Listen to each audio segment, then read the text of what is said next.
সেদিনকে হঠাৎ রাস্তায় দেখা এক স্টুডেন্টের সাথে। সে এখন কলেজে পড়ে। ক্লাস 12 পাশ করার পর খুব বেশি যে দেখা বা কথা হয়েছিল এমনটা নয়। বেশ কয়েকবার টিচার্স ডেতে এসেছিল বটে, তারপরে সেও আর আসেনি। নতুন কলেজ, নতুন বন্ধু বান্ধব, আমারও নতুন ব্যাচ, বেশি কন্ট্যাক্ট করাও হয়নি। অনেক দিন পর আবার দেখা হলো। তার নাম ছিল কিঞ্জল। কথোপকথন শুরু হলো, কেমন আছিস? সেও বলল, দিদি কেমন আছো, পড়াশোনা কেমন চলছে। এই সমস্ত কথার মাঝখানে হঠাৎ আমি লক্ষ্য করলাম তার চোখটা ছলছল করছে। আমি তাকে জিজ্ঞেস করলাম, কি হয়েছে বলতো দেখি। সে অনেকটা দুঃখ ভরা মনে বলে উঠল, দিদি বড় ডিপ্রেশনে আছি। আমি আর কি করে বললাম, ডিপ্রেশন? সেটা আবার কি রে? আমাকে বলে, ওসব তুমি বুঝবে না দিদি। আমি বললাম, কামান, I am not even 30। Kinjal বলে, বলতে পারি তোমাকে একটা শর্তে, কিন্তু আমাকে বকবে না বলো কোনো মতেই। মনে আছে দিদি, তোমাকে বলেছিলাম তার কথা ক্লাস 12-এ? সেই মেয়েটা, রোগা করে, সুন্দর দেখতে, লম্বা চুল। যখন আমি ক্লাস 12-এর শেষে, তখন সে এসে বলেছিল আমাকে, অনেক হয়েছে, এবার চল দুজনে থাকবো একসাথে। আমি কৌতূহলবশত বললাম, ওসব ছাড়, আগে বল তুই কম্পিউটার সায়েন্স ছেড়ে কেন পড়লি সাইকোলজি নিয়ে? কিঞ্জল বলল, দিদি বড় আশা ছিল পড়ব কম্পিউটার সায়েন্স নিয়ে, কিন্তু শেষবেলায় সে বলল ভর্তি হতে সাইকোলজি নিয়ে। একসাথে থাকবো, একসাথে পড়ব, এসব লোভ আমি পারিনি সামলাতে। কলেজের ফার্স্ট ইয়ারটা বেশ ভালোই কেটেছে জানো তো দিদি। ফার্স্ট ক্লাস ফার্স্ট হয়েছি আমি। তার পরের বছরটাও ভালোই কেটেছিল। তবে ফুটবলটা ছেড়েছি আমি তারই কথা ভেবে, কারণ সে পছন্দ করতো না আর শেষে।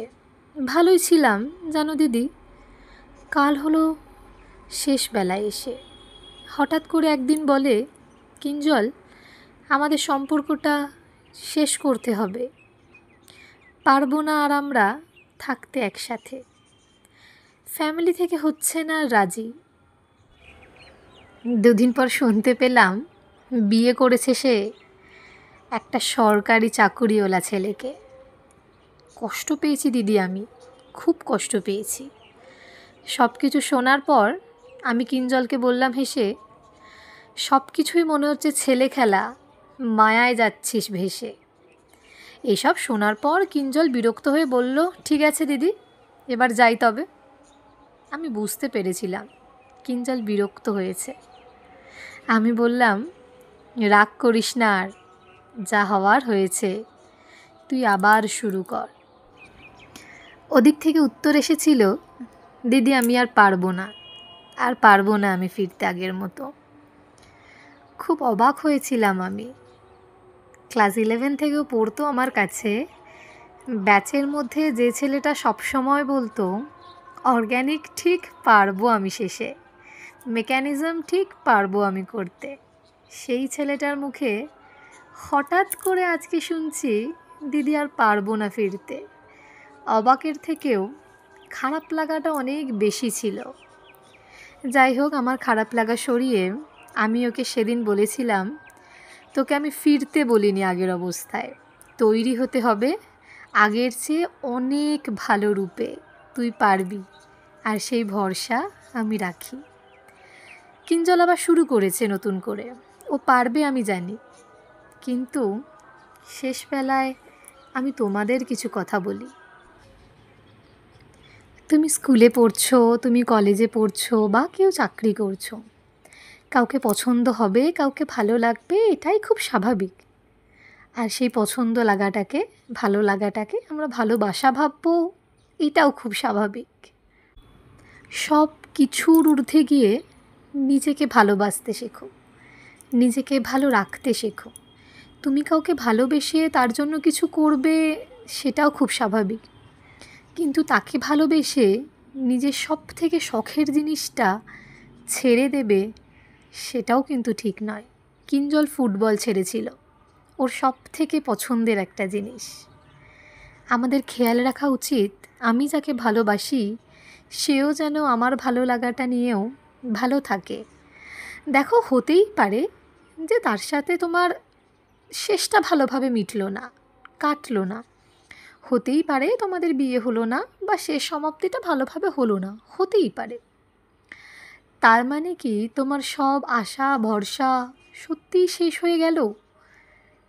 হ্যাঁ, এখন যদি আমি বলি বাকি সবার মতো জীবনটা অনেক বড়, জানি শুনতে লাগবে সেই গতানুগতিক কথা যেটা সবাই বোঝায়। আসলে কি বলবো বলো, আমিও ছিলাম ছোট, একই ভুল করেছি আমিও, তাই শিক্ষা নিয়েছি ভুল থেকে।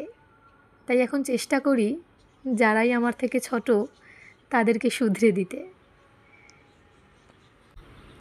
তাই বলি কি, সে তুমি যেই হও না কেন, ছেলে কিংবা মেয়ে, তোমার কাউকে পছন্দ হলে তুমি কারোর সাথে সম্পর্কে গেলে সেটা যেমন ভুল নয়, তেমনি কোনো সম্পর্ক না থাকলে সেটার শেষ পরিণয়টা ঠিকঠাক না হলে সেটাও ভুল নয়।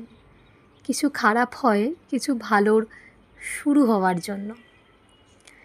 সবার আগে না কেরিয়ার, সেটা ছেলে হোক বা মেয়ে হোক, আগে নিজের পছন্দটাকে বাছো, নিজের মতন করে জীবনটা লিড করো। সাকসেস তো তুমি হবেই কোনো না কোনো ফিল্ডে। যাবার আগে একটাই কথা বলে যায়, যাকে তুমি ভালোবাসা ভাবছো সে আদেও ভালোবাসে তো তোমাকে? ওই একটা ছোট্ট করে আই লাভ ইউ বললেই হয় কি ভালোবাসা? জানি না, পারি না আমি বুঝতে। আমি বুঝি ভালোবাসা মানে সাপোর্ট, অগাধ ভরসা। তুমি যা চাইবে, তোমার যাতে খুশি তারও তাতেই খুশি। হাতটা শক্ত করে ধরে রাখা আর পাশে দাঁড়িয়ে বলা, আছি পাশে, দুজনে একসাথে লড়ে নেব, একসাথেই করে নেব, পারবো আমরা জিততে। তাই ওসব কথা ছেড়ে ফোকাস হও নিজের কাজে। দৌড়াতে হবে তোমাকে বাবা মায়ের কথা ভেবে।